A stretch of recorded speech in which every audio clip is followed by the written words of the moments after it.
Duterte is not as good as how his supporters describe him to be. But he is also not as bad as how his detractors want him to be or describe him to be. The point is, Mr. President, we can go back and forth about history, but the wheels of justice is moving, whether here in the country or in the ICC. Having said that, I know three things. One, you are presumed innocent until you're proven guilty. And all human rights activists will say yung humanitarian treatment. But my point is this, it is not against the tenets of human rights to allow any person, especially a former president of the country, to be under house arrest, especially in the condition of President Duterte, who is 80 years old. Well, at least when he was brought there, he was mentally strong. I don't really know how he is now. Can you imagine how President Duterte is coping now?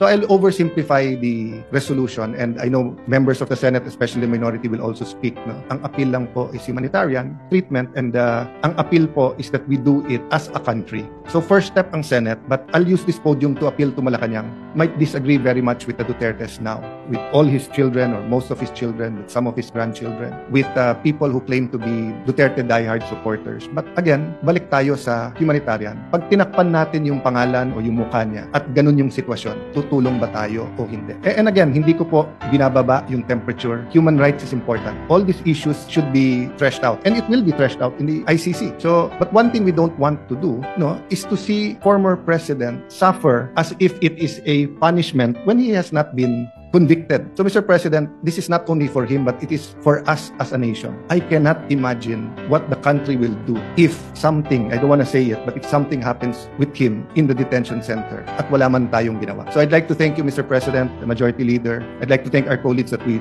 took this up today, but I'd like to appeal to the palace na pag-aralan din nila. Just on the humanitarian, ang punto dito, he's a citizen of our country, he's 80 years old, he needs medical attention, he needs his family, he needs people to talk to. So, thank you for this opportunity, Mr. President, and may I defer naman to the Majority Leader who will also sponsor this measure. Thank you, Mr. President.